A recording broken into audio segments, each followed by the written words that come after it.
Hello, we are Heili Einasto and Kersti Papson from Tallinn University, the largest university of humanities in Tallinn and the third biggest public university in Estonia. We have almost 7,000 students, about 800 employees, including nearly 400 researchers and lecturers. In academic year 2016-2017, there were 1,770 graduates, of whom 6 could not receive a diploma due to discovered plagiarism in their final works. This reasoned in the autumn of 2017 the university leadership to initiate a working group to discuss plagiarism issues. In early spring 2019, in connection with the general elections in Estonia, media publicly vented suspicion of plagiarized BA and MA works of some politicians, one of whom had obtained his degrees in Tallinn University. In connection with all this, we, the authors of this presentation, conducted in spring 2019 an interdisciplinary project called Postmodern Play or Plagiarism. The project took place in the framework of life or learning in interdisciplinary focused environment, which all BA and MA students have to take, but are free to choose the project that interests them most. The aim of the project was to make students more aware of the discussion concerning academic ethics and to raise their awareness concerning their own academic activities. The major themes of the project were: where is the border between postmodern playfulness that seems to accept any free usage of other people's works, and plagiarism? And what are the ethical issues students from different disciplines come across in their own studies and work? The participating 16 students came from different disciplines: law, education, arts, political science, humanities in Tallinn's University. Of the 16 students, more than half were master students with work experience, and only few were first and second year BA students.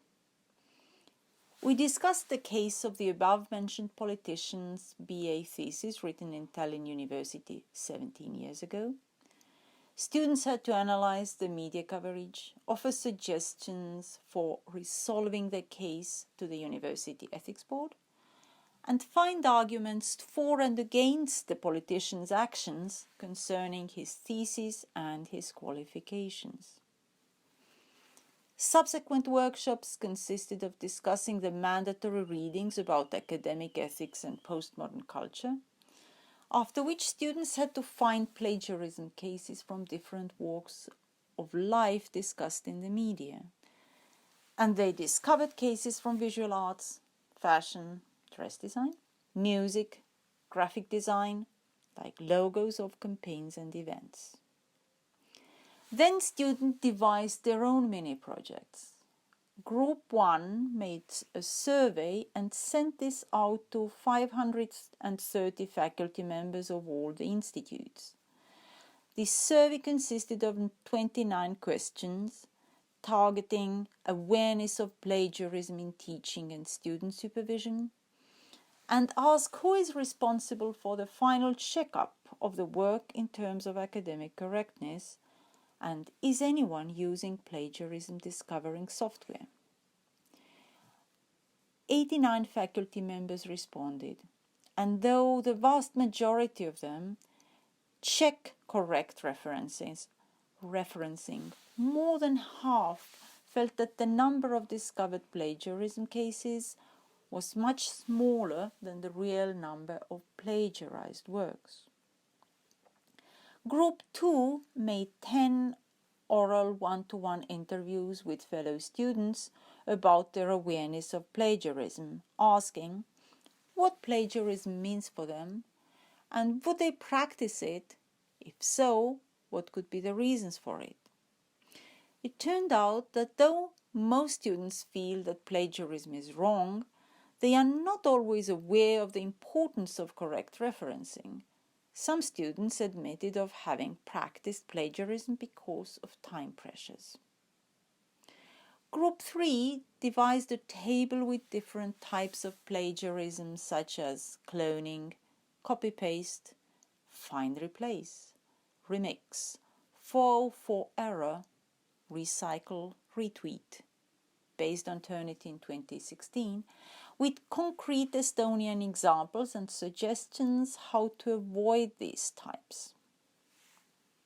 Group 4 made 5 interviews, both oral and written, in the institutes with study counselors and program administrators about the discovered cases of plagiarism in MA theses, asking about how the cases were resolved and about the general attitudes concerning academic ethics and plagiarism.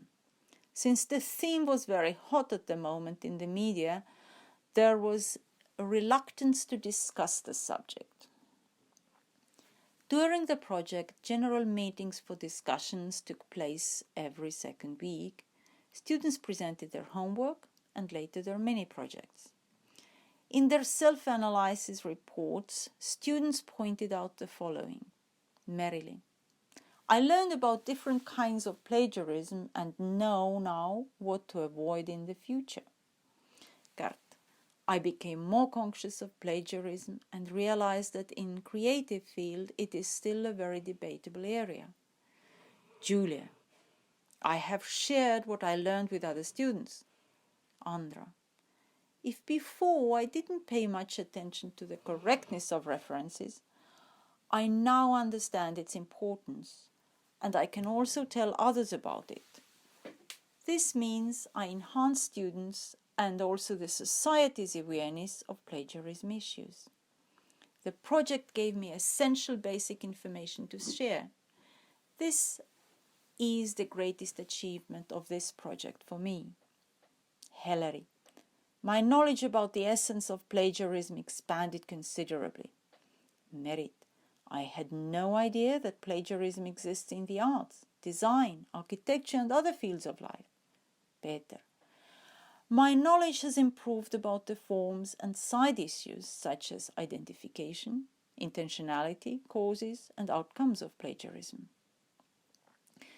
The closing conclusion from the student was, plagiarism and academic ethics are not always clear-cut, and therefore it is necessary to raise the awareness of these issues at all levels. The results of the project were publicly presented in the University Life Project sessions and by us, the supervisors, also to the University Plagiarism Working Group. The final results of the whole project could be summarized as follows. There are many grey, that is unregulated, areas in academic ethics, and not all plagiarism cases result from corrupt mindsets. There is also, in the setting of university studies, issues about responsibility. Since many plagiarism cases result from ignorance or slovenliness, referencing errors, and not from vexatious intentions, who should be responsible for unearthing them? The supervisor? The reviewer? The examining committee? Who is the person who should use the plagiarism discovering software? The student? The supervisor? The program coordinator or curator? We are planning to continue with similar projects in the future. Thank you for your attention and listening.